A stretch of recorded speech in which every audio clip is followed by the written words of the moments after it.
DJ PK, and we're joined now by Matt Tait covering the Kansas Jayhawks for R1S1 Sports. It's BYU at Kansas Saturday afternoon, 2:30 on ESPN. Number 13 and number 14. And there's a decent chance that those are the top two picks in the NBA draft squaring off. Matt, good morning. Good morning. How are you guys? Good. I guess the question is, when I say the top two picks in the draft are going to square off, are they really going to square off? Is Peterson going to play? Because Darryn Peterson's played 10 of the 20 games. He's had a couple injuries. What are the odds this Saturday? Yeah, very, very high. He rolled his ankle against Colorado 2 games ago. Finished that game though after he rolled it and looked okay, and then they played at K-State after that a few days later. I thought he was going to play in that game just because it's a rivalry, just because, that'll be the only chance he gets to play in Manhattan anyway against K-State. So I was a little bit surprised, but I think maybe from the minute it happened in Colorado, the idea was let's make sure he's ready for this one. Number one, KU needs him to have a chance to beat BYU. Number two, they probably knew then that College game day was coming, and ESPN needs them to have a chance to have the ratings that they could have with that matchup. And number three, the rest of the college basketball world, those of us who cover it, fans who watch it, everybody else deserves it. So I think it was probably sort of pointed to from the very beginning after he rolled that thing, like, we can sit him one game, let's give him the full rest, let's get him to 100% so he's ready for that one. Well, they've had some success with him, obviously, and they've had some success without him. But what should we be looking for? Because Bill Self said he's not a doctor, but he does expect him to play. He's thinking that he's going to play. So with that in mind, when we turn on that television, what should we be aware of when we watch this young man play? Just as far as his game goes? Yeah. Yeah, I mean, the biggest thing that stands out to me is you hear about a guy who's going to be the number one pick in the draft or number two, whatever it is. And you hear about a guy who can score, and you hear about a guy who, has the all-around game and all the comparisons that he's drawn to past, freshmen, to past high school seniors, whatever. But then you watch him, and he's just about basketball, man. I mean, he doesn't hog the ball. He doesn't hunt shots. He doesn't have to be the focal point. He is a basketball player through and through. And so it's possible that it could surprise you some because he's not afraid to defer. He's not afraid to let his team play ball and run and be a part of that rather than being the whole show. And that's true to who he is. That's true to his character. That's true to his personality. He's really, really good with the ball in his hands, and he's really, really good at scoring. But he's also really, really smart, and he understands the game. And as much as he would love to put up 40, 50 points any night, he's the kind of guy that just wants to win.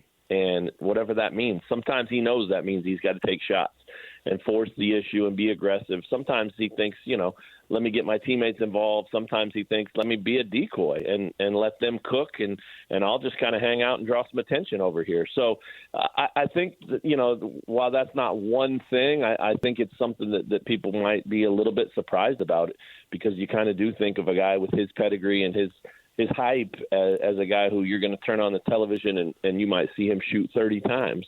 He might, but he doesn't have to do that. And again, that's true to his personality. I've been doing this a long time, 25, 30 years, and covered a lot of one-and-dones and big-time players that came through KU, obviously, and the whole bit. And I don't remember as down-to-earth, humble, just team player, quality young man, quite like I've seen this guy, at least not from the one-and-dones. There have been some really good guys that have come from Kansas and spent 3-4 years here and fan favorites and all that stuff. But this guy, man, I've been really impressed. He does not let the hype get to his head. He is not about look at me, look at me, look at me. He's just a ball player.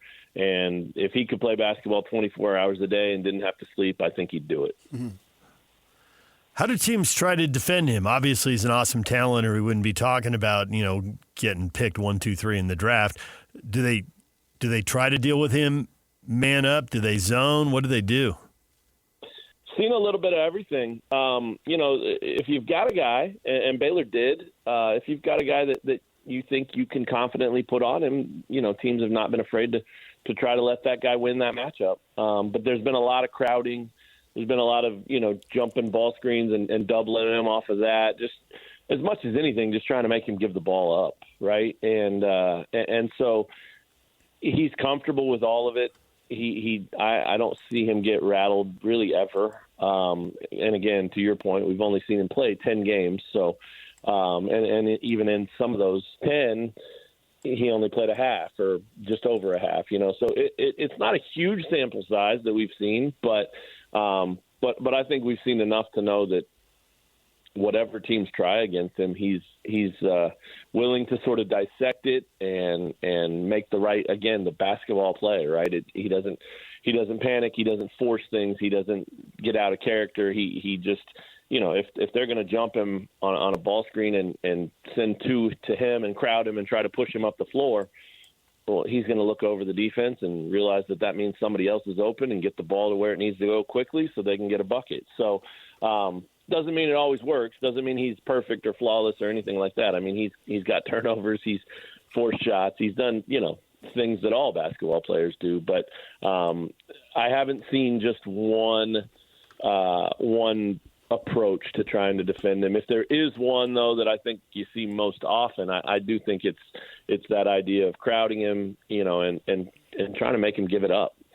Well, he's a sensational freshman. They got another freshman, a couple other freshmen, I should say, who play, a couple sophomores. The thing that I like is a couple of senior guards in White and Council. I believe they're both seniors. Right. Looking at them, having been through it and all that stuff, you talk about getting old, they provide that experience. I have to think that they're providing the steadiness that the team needs. Could you speak to that?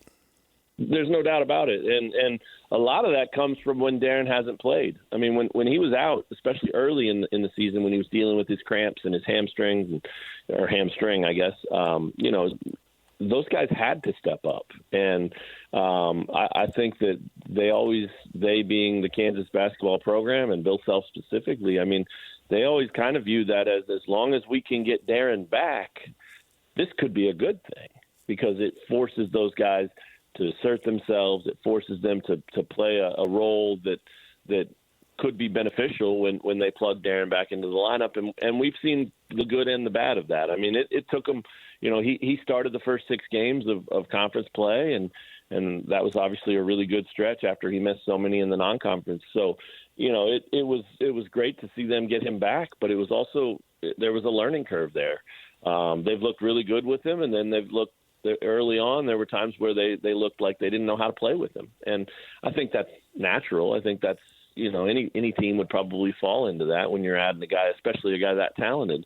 Guys have a tendency to throw him the ball and then stand around and watch.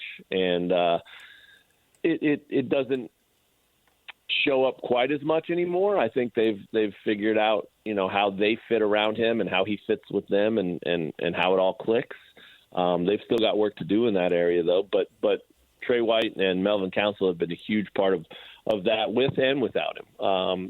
Each of those guys has carried this team on a given night to victory, and each of those guys has done it with Darryn on the bench and with him in the lineup. And so there's a lot of trust between those two and the rest of the team. There's a lot of trust between Darryn and those guys. None of them look at it like, oh my gosh, I'm playing with this superstar. Don't get me wrong. They think Darryn's as talented a player as they've ever played with. There's no doubt. But, he's just one of them. He's one of their teammates. And so, again, that's a credit to Darryn and his maturity. And again, he's fine. If Melvin Council is going to go score 36 points and help you beat North Carolina State, making 9 3-pointers, Darryn didn't walk away from that game frustrated. He scored 17. He did his part, but that was Melvin Council's night. It was a big win for KU, and Darryn was as happy for him as anybody. So I think that the time they spent without him really allowed Council and Trey White to figure out their importance and figure out what they need to be for this team. And then now that they've kind of had some time to play together, they all fit together pretty nicely.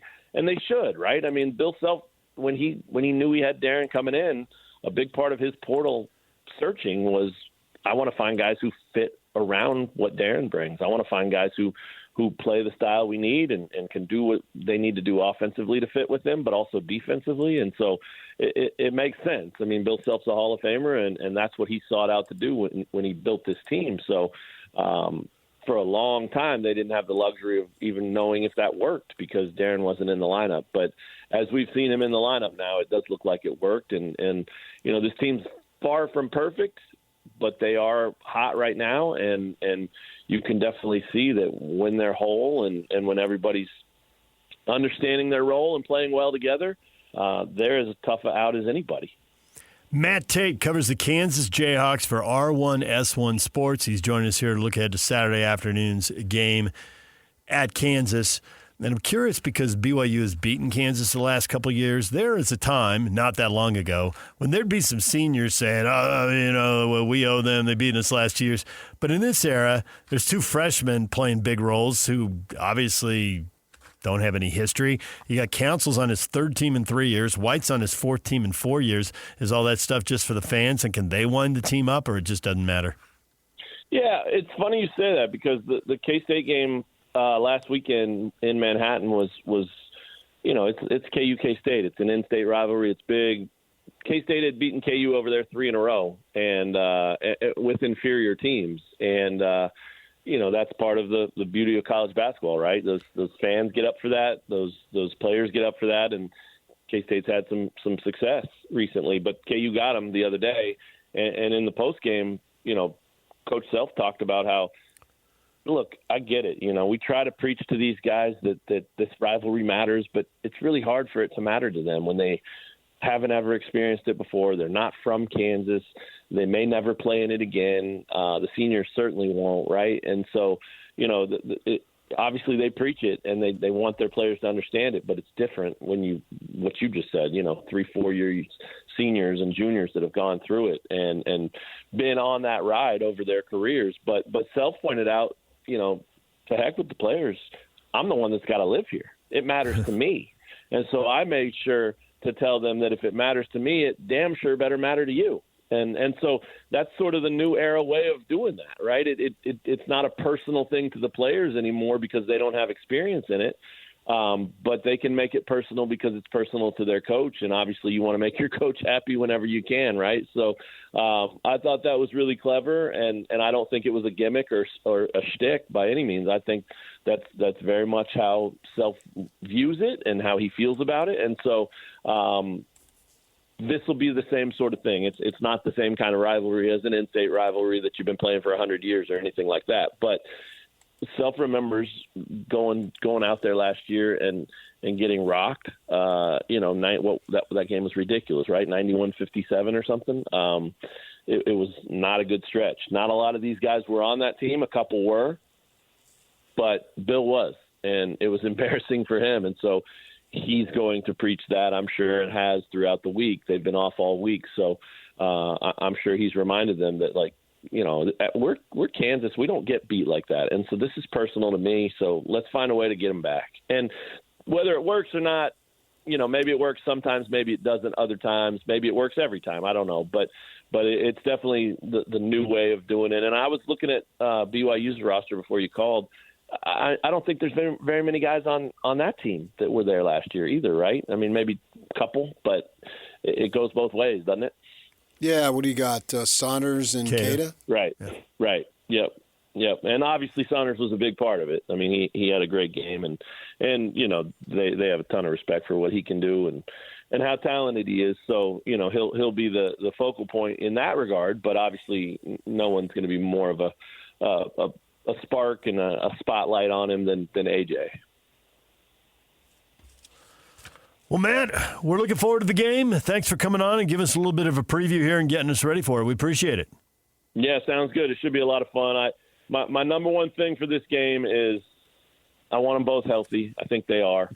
And I want the officials to not call a single foul on either guy because let's let them play as many minutes as they both can. I hate that. This is what we need to see. We don't need either guy going to the bench with 2 fouls, 14 minutes mark of the first half. I hate that. Let's just swallow the whistles. The ESPN would love it. We would love it. The players would love it. It has to happen. So hopefully those guys can get a good whistle and put on a heck of a show, because they've done it. As you guys know, I mean, their matchups in high school were electric, and they're both capable of going for 40 plus. And I'm in, man. I think Allen Fieldhouse would be full if it was a one-on-one game and it was Kansas against BYU, but it was just the two playing full court one-on-one. I think they would still love it. So it should be a lot of fun. I'm looking forward to it, and it's a shame they don't play twice this year. That's for sure. Yep. Thanks, Matt. All right, guys. Thank you. Take care. Kansas, BYU, 2:30 Saturday afternoon on ESPN, with a bazillion NBA scouts in attendance again, no doubt. That's a lot. It is a lot. And that's why it'd be full even if they played one-on-one full court. Well, they could play again in the conference tournament. They could. They could get a second matchup. But it's a new era. These 16 and 18-team leagues. A lot of the home-and-home's going away. Not all of it, but a lot of it. All right, DJ and PK, when we come back, everything you missed in this show, a little bit of hockey, a little bit of Utah Jazz, and Tom Brady weighing in on Bill Belichick. It's all coming up. Stay with us.